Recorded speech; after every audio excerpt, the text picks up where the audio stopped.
Hey guys, I am Megan. If you've seen my other videos on this channel, you know that I typically talk about narcissists, dealing with them, the abuse involved in that, and things of that nature. As always, I'm no kind of licensed professional. This is just me kind of sharing my own stories to be the cautionary tale. And right now we're doing a special late night no makeup video because I'm in a situation now where I don't think I'm in a narcissistic relationship, and like the residual effects of coming from narcissistic relationships is impacting me so heavily that it's like I almost need somebody to talk to and be a sounding board and tell me if things are crazy or unreasonable on my end. Like, am I being crazy or is the guy I'm seeing being unreasonable? So, okay, my last big video on narcissistic dating was back in January. I was seeing this guy for about 6 weeks. That really put me on this horrible roller coaster. And I have a 4-part video on that insanity and how it went from, a really nice, promising relationship to a slow burn, hell. But after that, I started to really do more of the hard work and try to focus and understand who I'm dating and why.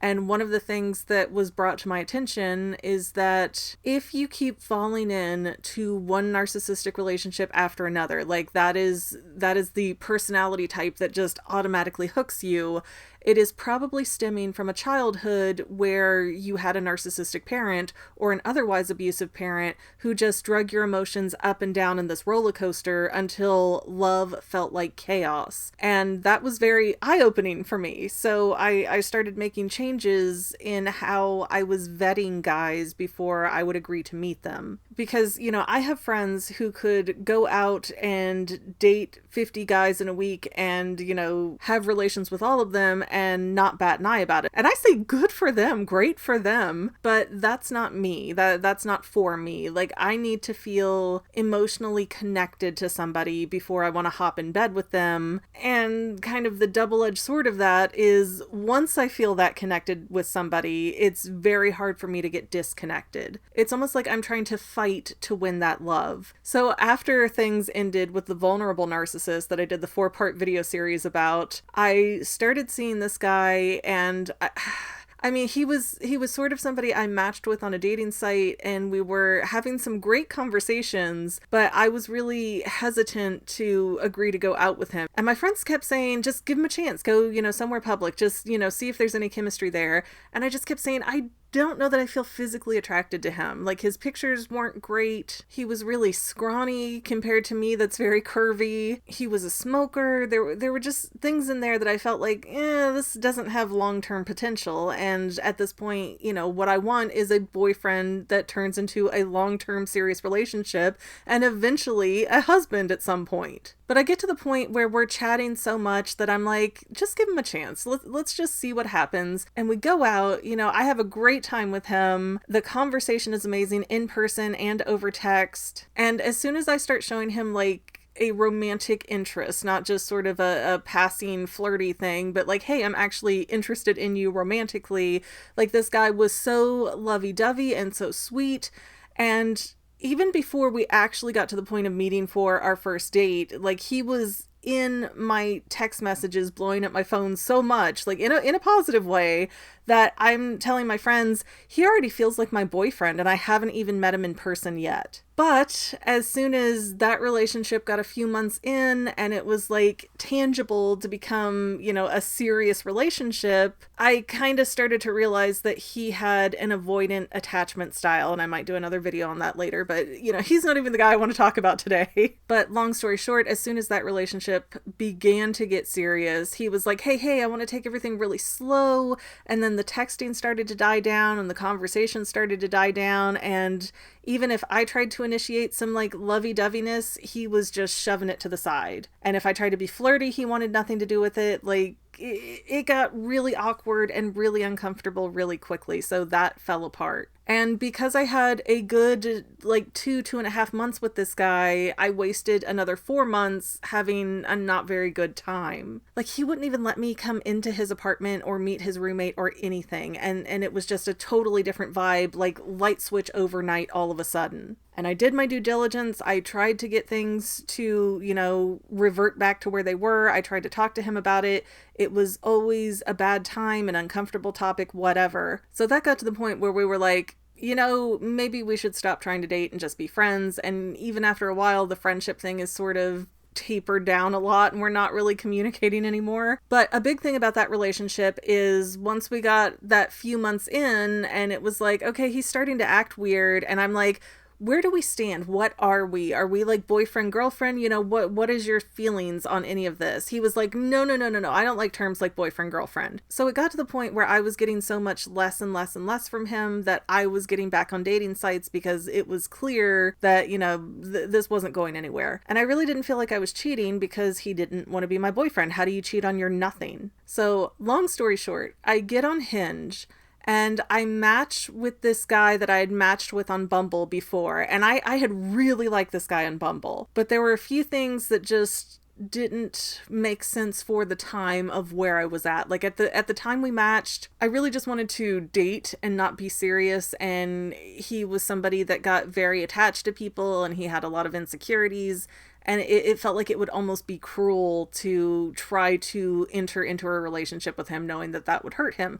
But, now we're almost a year down the line, total different situation for me. Now I actually want a boyfriend and a committed relationship and to not be in rebound mode from my marriage. So we meet in early May and it is, again, a situation where I'm having this fantastic conversation with this guy. He's putting in a lot of time and effort to chat me up. When I give him my physical number, he is making sure that, he's kind of keeping my focus on him in not exactly 24/7, but a good chunk of the day. Like I'm not feeling forgotten about. He's telling me what he's doing all the time. He's checking in with me. He's, saying goodnight and things of that nature. And our first date was literally the day after I gave him my phone number. And he was like, hey, I have an opportunity where I might be able to get out of work for the rest of the day. Would you come meet me for lunch for a few hours? Then sure.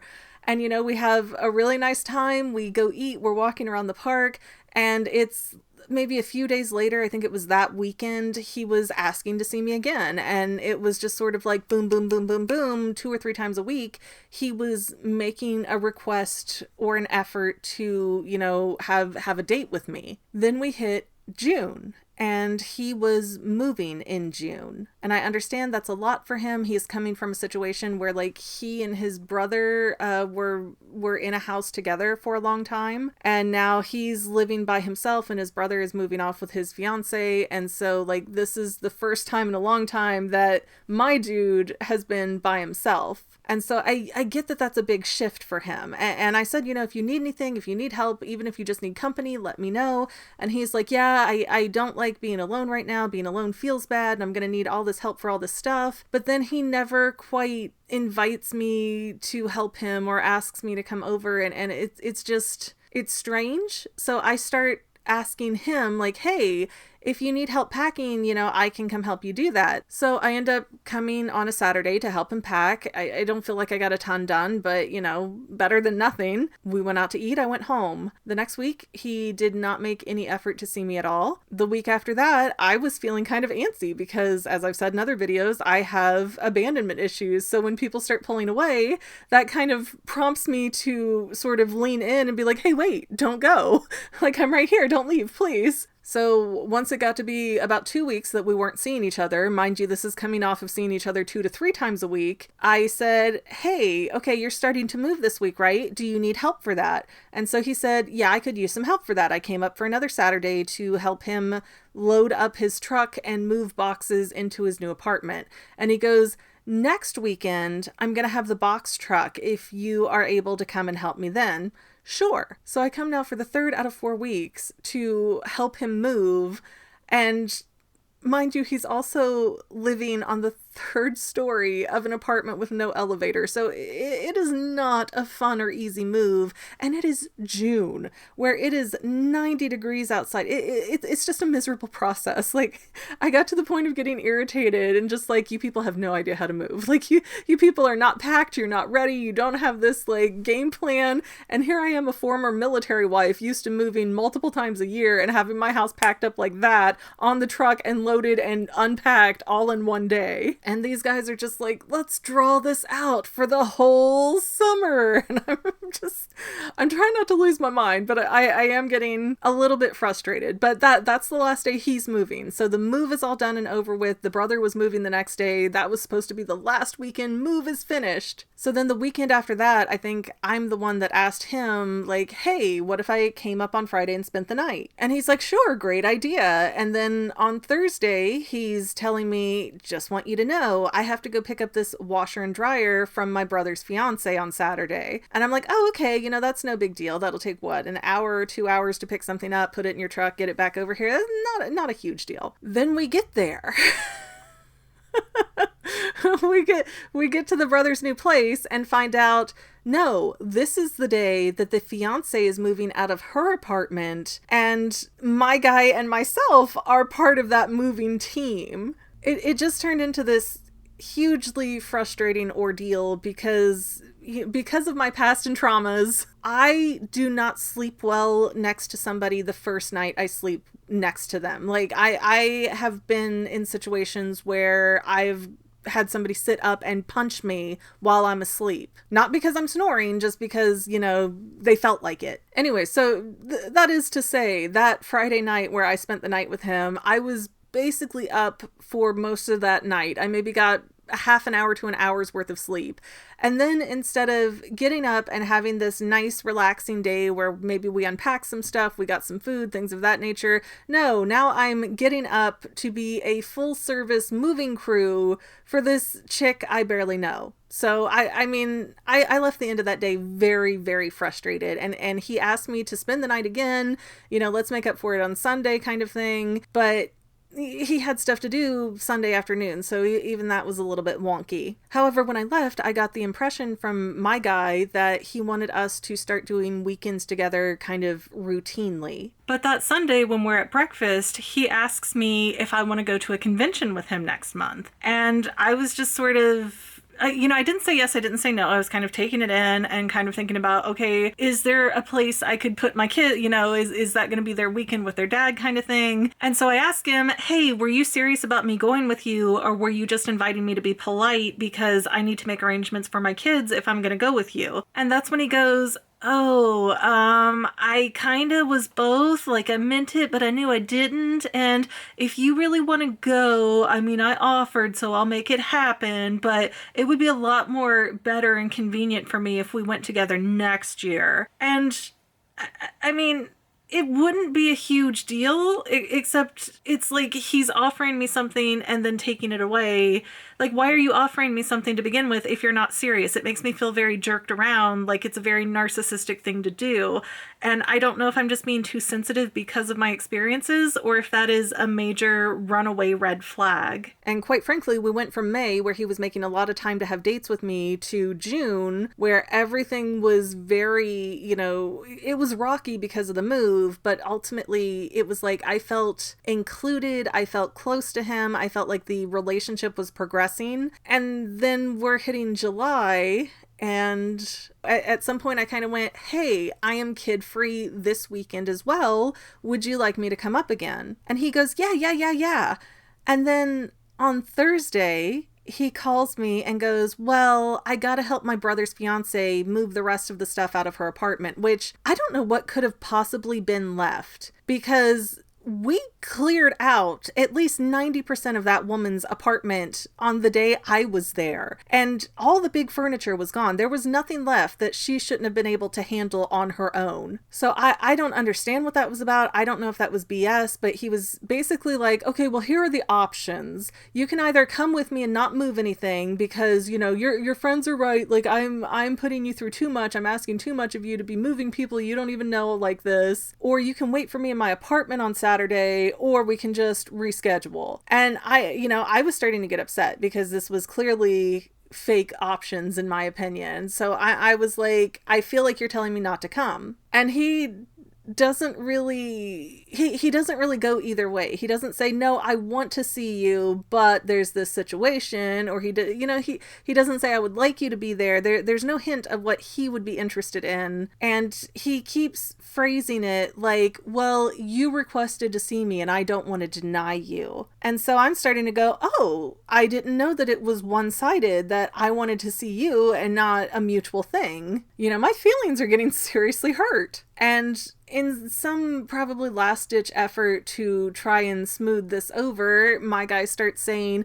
well, you've come up to see me so much. What if I drive down to you and come see you for dinner next week? I was blinking back tears at that point. And I told him, don't say it if you don't mean it, because if you cancel on me again, I'm going to cry. And he's just like, well, I guess I'll just keep in touch then. All right, I'm going to let you go, because I'm starting to cry at this point, and he's being like cold AF. Here he is canceling on me twice now in the same week. First with the convention, and now with the spending the weekend together. So I'm getting a lot of my abandonment triggers hit. I'm having my red flags going off like crazy. And I don't know if I'm being unreasonable or not. I'm like in tears. I'm calling my friends. I'm like, I think he just broke up with me. And they're like, no, I think you were the one being unreasonable, because you're getting upset over this thing that he can't help with his family. And I'm just like, but he had plans with me. This is a non-emergency issue. And how are we going on this situation of like, hey, we're going to go really serious really fast. Now we're going to drop it back down. Like, that's the problem, and that's been the problem since July, is like he wants to go back to the casual kind of dating that we were having in May, but we can't do that because the new relationship energy got destroyed in June during that move, and the whole relationship got kind of, pushed together and pushed forward. And may I point out, all of June when I'm helping him move, and he's got his brother, his father, the fiance, multiple different friends of his, he is introducing me as someone he is courting and his girlfriend, and he is talking about me and treating me like we are a very serious item. So that's kind of where July here is becoming a slap in the face, because it went from, okay, well, let's reschedule our weekend together that I'm canceling last minute, to, ooh, I just got this new job assignment and now I'm not going to have weekends free for the foreseeable future, like probably be several weeks. And then several weeks turned into, well, it's probably going to go until September. And I'm just kind of sitting here like, oh, what's going on? I don't know if you're being legit and serious, or if you're blowing me off and just waiting for me to take the hint until I walk away on my own, like the guy before you did. And July has been the least amount that I have seen this guy so far, which does not feel like a good sign to me. But again, I don't know if this is narcissistic damage trauma, or if this is like legit and what normal people do in relationships. Like, I have no idea. I have no way to tell. But I've seen him once in July so far, and right now it's the 23rd of July. And it was basically because I said to him, hey, I have Friday evening free. Would you like to go do something? And he was kind of reluctant, like, well, you know, I got to work on Saturday, right? I got to work early on Saturday, right? Like, yeah, I'm asking you for a date, not your whole weekend. And he kind of very reluctantly agreed to it. And then as the days kind of ticked forward, he was like, oh, actually, no, I'm really excited to see you. I'm so glad you're coming up. And when we're in person together, it's great. Like, this guy checks so many of my boxes. I'd say like we're like a 95% match. And in person, he acts like we're very serious. He is very like in tune. I like him so much. And then when I go away, it's like out of sight, out of mind. And I've talked to him about this a little bit, and he says he does have memory problems to where I can be very out of sight, out of mind. So I don't know if he's blowing me off by saying that, or if this is a legit issue that I need to like help navigate. But when I asked him, what are some solutions that we can come up with here then to make this relationship work, I didn't really get an answer. So I don't know what's normal. I have no calibration for normal, and I'm just feeling stressed out about it, and I don't know what to do. And I mean, for as much as narcissistic relationships are difficult and damaging, there is this unfortunate consistency where you always tend to know where you stand with them, because you're either way up or way down. And I know I've been told, I've been warned that if you meet somebody stable, it's going to feel pretty flatlined, and it's not going to be the roller coaster up and down on your emotions, and it's going to feel almost boring to you, and you're not going to be interested necessarily because you're not used to being safe in your nervous system. But I don't know if that's what's going on now, and this guy really cares about me, and he's really having like work and memory issues that are getting in the way at this moment in time, or if I'm just wasting my time with another person who doesn't really want the same things. Because and I keep forgetting to mention things because I don't have any notes and it's late at night. He is in his early 40s.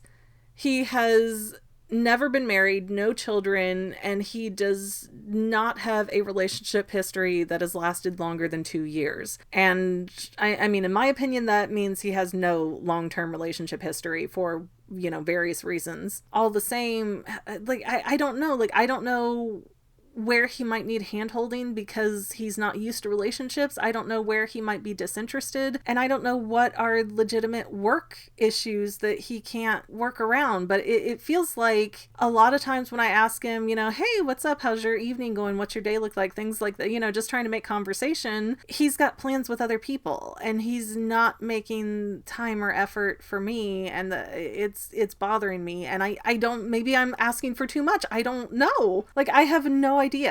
But we went from this great new relationship energy in May, seeing each other 2 or 3 times a week, to June, where all of the stress of that move and seeing all of his different facets of his personality and how he interacts with everybody, it felt like we went through a year of an emotional relationship in that 4-week span. So I mean, I feel very differently coming out of June, like we're going to be progressing and moving forward. And then we hit July, where it's like I went from being an included priority in his life to I'll see you when I see you. And I don't like it, but I don't know what's normal, and I don't know how to act or react because I don't know how much of it is inappropriate for a relationship and how much of it is just he's not a narcissist, so it's gonna feel different and he's gonna act different than what I'm used to.